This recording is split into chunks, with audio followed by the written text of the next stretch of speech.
Hej og velkommen til Drive Green TV, som i dag i pandemiens navn leverer en elektrisk kviktest af Dacia Spring Electric. Og Dacia Spring Electric har lige taget prisen som kongerigets, ja faktisk hele Europas billigste elbil. Du kan få den til lige under 130.000 i entry-level udgaven.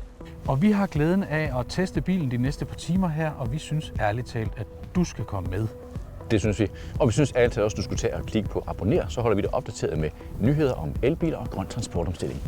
Og lad os så komme i gang. Se.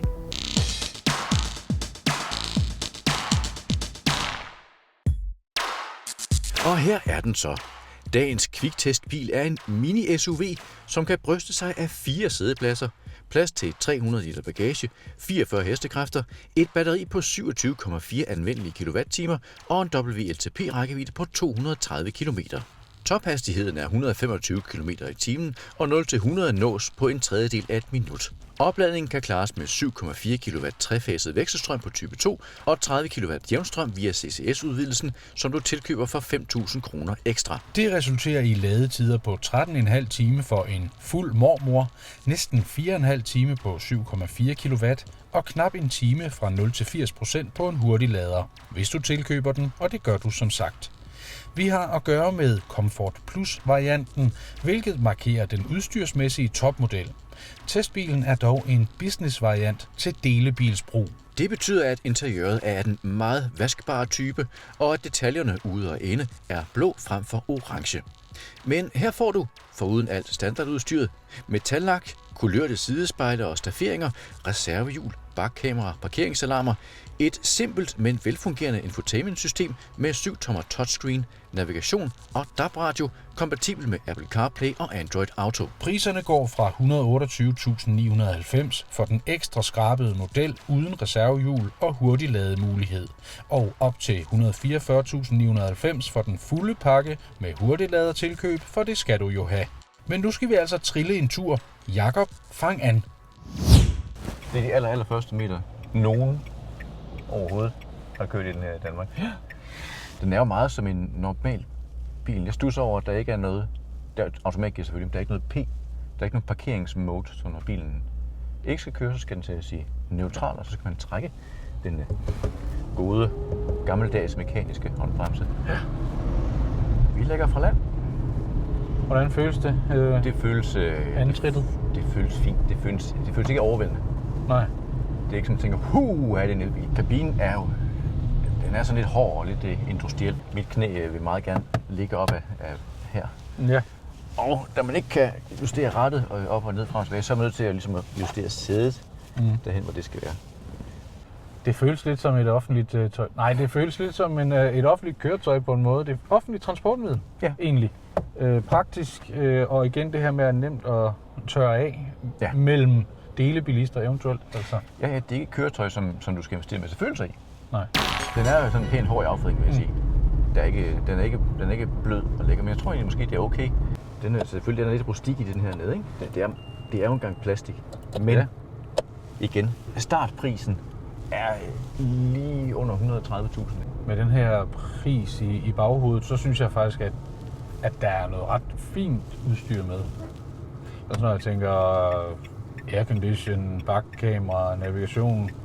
Så er det selvfølgelig lige det der med, at den er ikke blevet sikkerhedstestet endnu. Og de siger selv, at den får nok 2 stjerner. Der er 2 drive modes. Ingenting. Standard. Totally normal. Og så Eco. Ja. Eco, hvor den så holder lidt mere igen på, eller giver den lidt mere gas på den regenerative. Kan den overhale i byen? Kan den godt. Ja. Den er ikke hissig, men det fungerer. En anden ting, de har sparet væk, det er fartpiloten. Ja.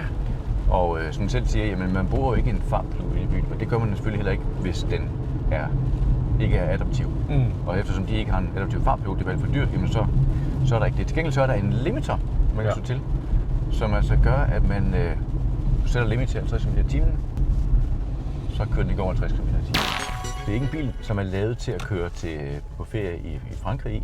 Det er en bil, der er lavet til at få flere elbiler ind i byen. Og faktisk så kommer den jo også, det kommer i en cargo-udgave, som vi taler om, som ville være god til sådan noget last mile delivery, som er sådan noget som den der GLS-bil der, ikke? Mm-hmm. Hvis man kunne få det over ihjel. Ja. Prøv at forestille dig, at alle de der Fiat Pandaer nede i Italien, de bliver skiftet om med sådan en her. Ja.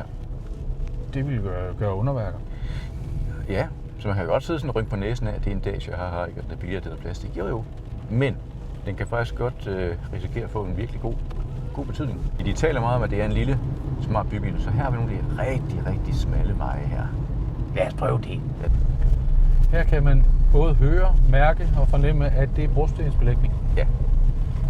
Men man fornemmer også her, at de ikke har brugt en formue på lydisolerbilen. Ja! Men jeg vil dog sige, at der er ikke noget, der klapper og rasler. Nej, det er der faktisk I hvert fald ikke, hvad jeg kan høre. Ikke endnu.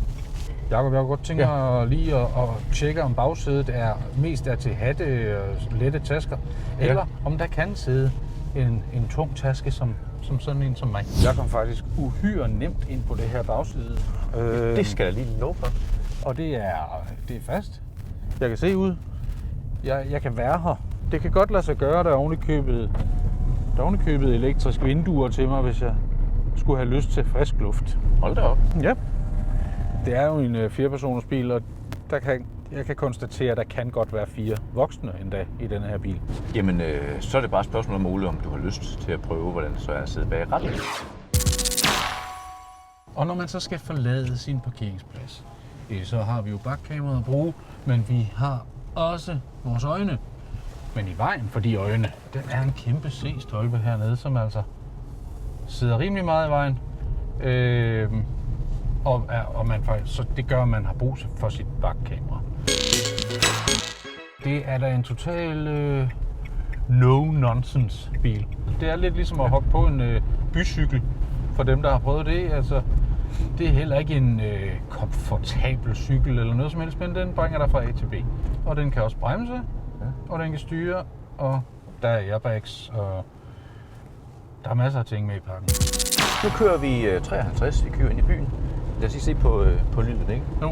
Den ligger og svinger sådan tenderende til lidt over de 60. Okay. Ja. Og det er jo selvfølgelig fordi, at den ikke er så vidunderligt godt lydisoleret som mange andre biler. Den her bykørsel, den har gjort mig tørstig. Kaffetørstig. Er det rigtigt? Ja. Hvad siger du til en lille kop kaffe? Men det synes jeg lyder dejligt. Og ikke mindst se lyset af, at alle mine indvolde er rystet fra hinanden nu. Ja, men det er ikke bilens skyld. Nej. Skål ladekaffe, Jacob. Skål ladekaffe. Skal vi prøve at sætte lidt ord på denne her franske rumæner? Ja, få rundet kviktesten af. På plussiden har vi en attraktiv pris, som gør bilen oplagt blandt andet som delebybil. Den er kvik og handy i byen, ikke mindst på grund af minimal venderadius og et godt bakkamera. Der er flotte pladsforhold i kabine og bagagerum.